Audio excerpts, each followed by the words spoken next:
இங்கே வந்திருக்கும் அருளாளர்கள், அன்பர்கள் அனைவருக்கும் என்னுடைய கிறிஸ்மஸ் நல்வாழ்த்துக்கள். இது ஒரு அன்பான தருணம், அழகான தருணம். அன்பும் கருணையும் தானே எல்லாத்துக்குமே அடிப்படை. இது ரெண்டுமே இருக்கிற மனசு தானே தாய் மனசு. நம்ம தமிழ்நாட்டு மண்ணும் அப்படிப்பட்ட ஒரு மண்ணு தானே, தாய் அன்பு கொண்ட மண்ணு தானே.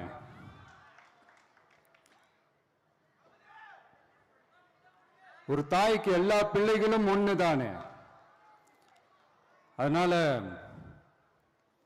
பொங்கல், தீபாவளி, ரம்ஜான், கிறிஸ்மஸ்னு இந்த மாதிரி எல்லா பண்டிகைகளும் எல்லாரும் சந்தோஷமா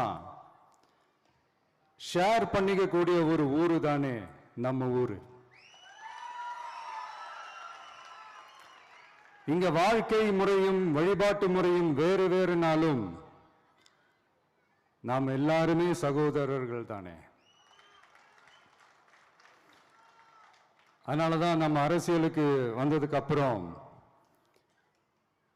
கடவுள் நம்பிக்கை உண்டுன்னு அறிவிச்சது ஏன் தெரியுமா? உண்மையான நம்பிக்கை தான் நல்லிணக்கத்தை விதைக்கும், மற்றவங்களோட நம்பிக்கையை மதிக்க சொல்லித் தரும்.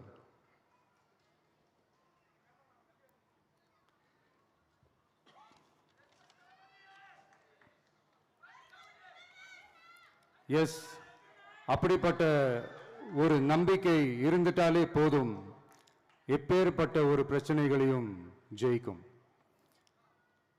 அது மட்டும் இல்ல, அப்படிப்பட்ட அந்த நம்பிக்கையோட ஸ்ட்ரென்த்தை பத்தி சொல்றதுக்கு பைபிள்ல நிறைய கதைகள் இருக்கு. அதை படிக்காதவங்க படிச்சு பாருங்க. அதுல குறிப்பா உன்னை பத்தி சொல்லணும்னா, ஒரு இளைஞனுக்கு எதிராக தன்னோட சொந்த சகோதரர்களே பொறாமைப்பட்டு அவனை பாழும் கிணத்தில் தள்ளிவிட்டு அதுக்கப்புறம் அவர் எப்படி மீண்டு வந்து அந்த நாட்டுக்கே அரசனாகி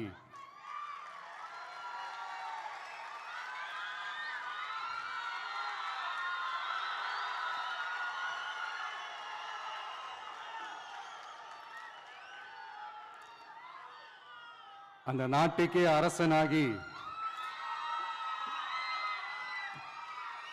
தனக்கு துரோகம் செஞ்ச தன்னுடைய சகோதரர்கள் மட்டுமல்ல, அந்த நாட்டையே எப்படி காப்பாத்தினாருன்னு சொல்லி இந்த மாதிரி நிறைய இன்ட்ரெஸ்டிங்கான கதைகள்லாம் பைபிள்ல இருக்கு. படிக்காதவங்க படிச்சு பாருங்க.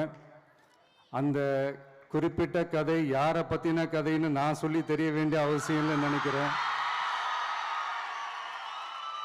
அது உங்க எல்லாருக்குமே நல்லா தெரியும்.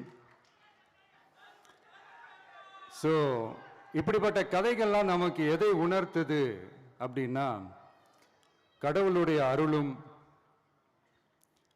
மக்களை மானசீகமாக நேசிக்கிற அந்த அன்பும் அதீத வலிமையும் அதுக்கான உழைப்பும் இருந்துட்டாலே போதும், எவ்வளவு ஜெயிக்கலாம் அப்படின்றது தான் இந்த கதைகள்லாம் நமக்கு உணர்த்துது.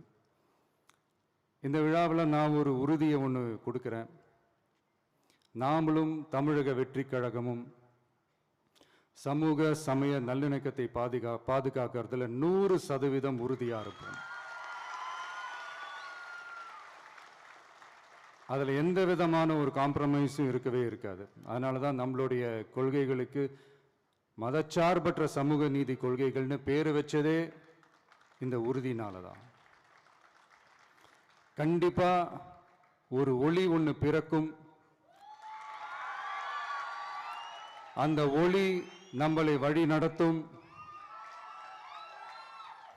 இங்க வந்திருக்கும் அருளாளர்கள், அன்பர்கள் அனைவருக்கும் என்னுடைய கிறிஸ்மஸ் நல்வாழ்த்துக்கள்.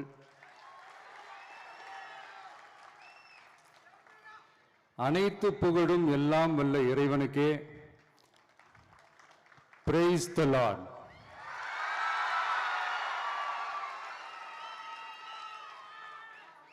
கான்ஃபிடென்ட்டா இருங்க, நல்லதே நடக்கும், வெற்றி நிச்சயம்.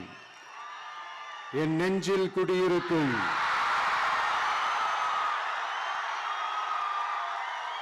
உங்கள் அனைவருக்கும், என்னுடைய தோழர்கள் தோழிகள், இந்த கிறிஸ்துமஸ் ஃபங்க்ஷனுக்கு வந்திருக்கிற மேடையில் அமர்ந்திருக்கும் என்னுடைய எல்லா சீஃப் கெஸ்டுகளுக்கும் எங்க ரிக்வெஸ்ட்டை ஏத்துக்கிட்டு நீங்க இந்த ஃபங்க்ஷனுக்கு வந்து கலந்துக்கிட்டதுக்கு ரொம்ப ரொம்ப ரொம்ப நன்றி.